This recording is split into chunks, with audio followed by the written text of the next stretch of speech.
Մայրաթոր Սուրբ Էջմիածինը դատապարտել է իշխող քաղաքացիական պայմանագիր կուսակցության նախընտրական ծրագրում հայաստանյան ծառաքելական Սուրբ եկեղեցու վերաբերյալ տեղ գտած դրույթները։ Մայրաթորը ընդգծել է, որ ծրագրում եկեղեցու բարենորոգման, կանոնադրության վերանայման եւ ամենայն հայոց կաթողիկոսի հեռացման ու նոր ընտրությունների անցկացման պարտադրվող օրակարգի ամրագրումը սահմանադրական կարգի, եկեղեցու ինքնակառավարման իրավունքի, ինչպես նաեւ խղճի ու կրոնի ազատության միջազգային սկզբունքների բացահայտ ոտնահարում է։ Հայտարարության մեջ նշվում է, որ նախընտրական նման խոստումներով եւս մեկ անգամ դրսևորվում է իշխող քաղաքական ուժի գաղափարախոսության հակաեկեղեցական էությունը եւ նպատակը։ Մայրաթորը շեշտել է, որ եկեղեցու առաքելությունը չպետք է դառնա քաղաքական շահարկումների առարկա, քանի որ կաթողիկոսի ընտրությունն ու եկեղեցական բարեկարգումները բացառապես հոգեվոր կանոնական տիրույթում են եւ դուրս են պետական իշխանությունների իրավասություններից։ Մայրաթորը ԿՊ-ի որդեգրած գործելավոճը որակել է որպես ազգաբնաց եւ անթույլատրելի քայլ, որը վտանգում ու խաթարում է հոգեվոր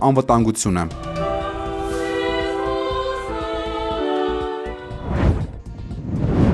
Իսրայելը շարունակում է հրթիռային հարվածներ հասցնել Լիբանանին, չնայած կողմերի միջև հրադադարի պայմանավորվածություններ ձեռք բերվել, Իսրայելի պաշտպանության բանակը հրաժարվում է խաղաղությունից եւ օր-նորի ավելի ինտենսիվ իրականացնում հրթիռակոծությունները։ Թիրախում հիմնականում մայրաքաղաք Բեյրութն է, որը հարվածներից մասամբ ավերվել է։ Երեկվանից անգամ մեկնարկել են որոնողափրկարարական աշխատանքներ փլատակների տակից մարդկանց դուրս բերելու համար։ ՄԱԿ-ը, Եվրոպական միությունը եւ այլ կառույցներ շարունակում են կոչ անել վերադառնալ բանակցությունների սեղանի շուրջ եւ չթիրախավորել խաղաղ բնակչությանը։ Իսրայելի հրետանին սակայն խլացնում է խաղաղության կոչերը։ Հեզբոլլահը զգուշացրել է, որ կտրուկ քայլերի է դիմելու եւ հաշվի չի առնելու ոչինչ սեփական երկիրն ու ժողովրդին պաշտպանելու համար։ ԱՄՆ պատվիրակությունն ուղևորվել է Իսլամաբադ, դեռևս հայտնի չէ, թե Իրանի պատվիրակությունը կմասնակցի բանակցություններին, թե ոչ։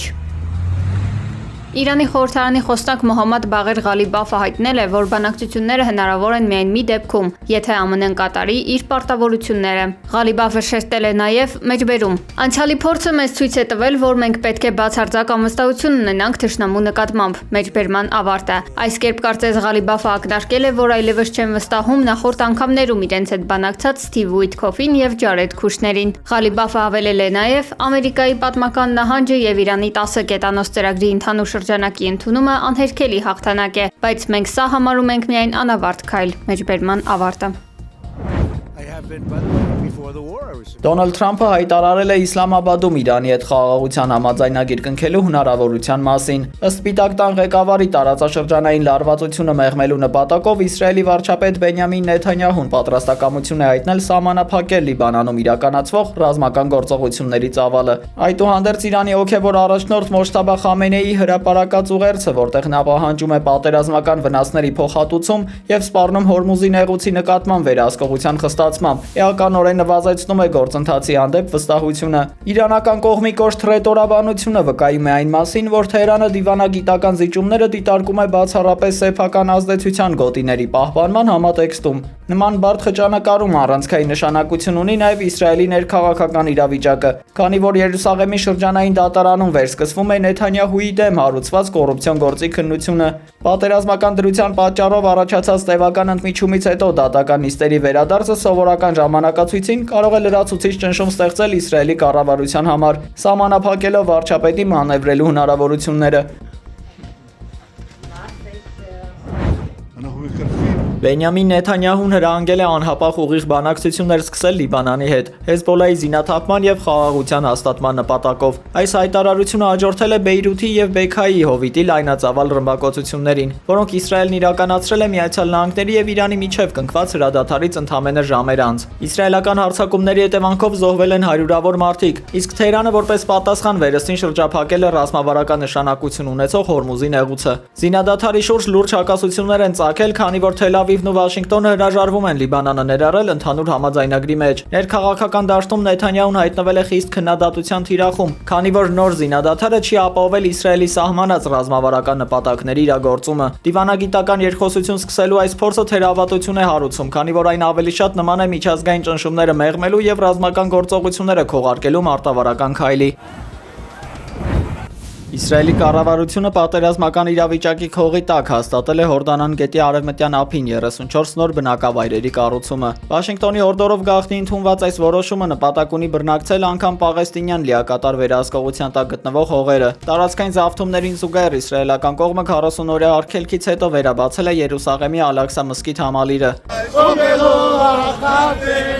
Սրբավայրի բացումն անմիջապես ուղեկցվել է հրյա վերաբնակների ներխուժմամբ, որոնք ոստիկանության հովանու ներքո այնտեղ ծիսակարգեր են իրականացրել։ Իշխանությունները նաև երկարաձգել են վերաբնակների այցելության ժամերը, փաստացի սահմանափակելով մուսուլմանների ազատ դավանանքի իրավունքը։ Իրավիճակը մնում է ծայրահեղ լարված նաև Նաբլուսում եւ հարակից գյուղերում, որտեղ իսրայելական բանակի գործողությունների հետևանքով կրկին մարդիկ են սպանվել։ Անցյալ տարվա հոկտեմբերից ի վեր արևմտյան ափին իսրայելական ուժերի եւ վերաբնակների ձեռքով զոհված պաղեստինցիների թիվն արդեն հասել է 1100-ի։